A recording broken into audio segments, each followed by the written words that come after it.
জয় হনুমানজি বলে দিনটা শুরু করলাম। আজ মঙ্গলবার দুপুরবেলা তোমাদের সাথে মিক্সড ভেজের রেসিপি নিয়ে, নিজের মতো করে করা একটা মিক্সড ভেজের রেসিপি নিয়ে চলে এলাম। তার জন্য আগে সবজিগুলো ভালো করে দিয়ে বিনস, গাজর, মটরশুঁটি, পটল, আলু আর ক্যাপসিকাম কেটে রাখা আছে, সেটাই দেখালাম। আর এই সবজিটা আমি কবে করেছি বলো তো? যেদিনকে মিস্টার করের বার্থডে ছিল, বললাম না স্যারের বার্থডের দিনকে, তখন সকালবেলাতে একটা সবজি বানাতে চেয়েছিলাম কিন্তু করতে পারিনি, ওটাই রাত্রে করে দিয়েছিলাম।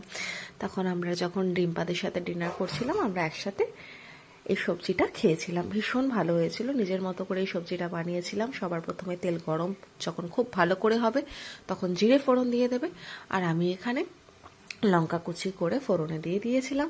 তারপরে কেটে রাখা পটল, গাজর, বিনস আর আলুটা সবার আগে সুন্দর করে ভেজে নেবে।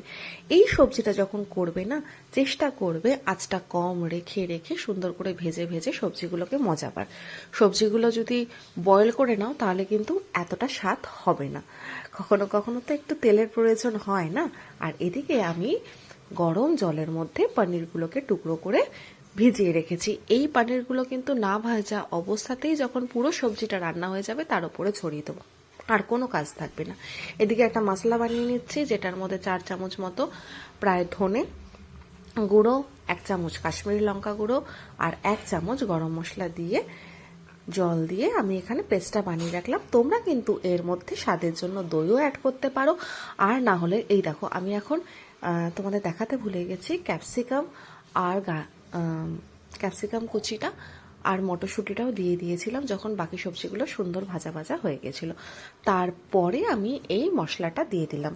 আর এই মশলাটা যখন অ্যাড করবে তার আগে কিন্তু তোমরা টমেটো কুচি করেও দিতে পারো। আমার কাছে টমেটো ছিল না, নাহলে আমি টমেটো দিয়েই করি এটা। আর তারপরে একদম যখন সব রান্নাটা শেষ হয়ে গেল, মানে পুরো সবজিটা রেডি, তারপরে 1 চামচ আদা দিয়ে দেবে। এখানে আদার গন্ধটা থাকলে কিন্তু কাঁচা গন্ধটাই বেশি ভালো লাগবে। আর তারপরে গরম ভাপে রাখা পনিরগুলো অ্যাড করে দিলেই রেডি মিক্সড ভেজ।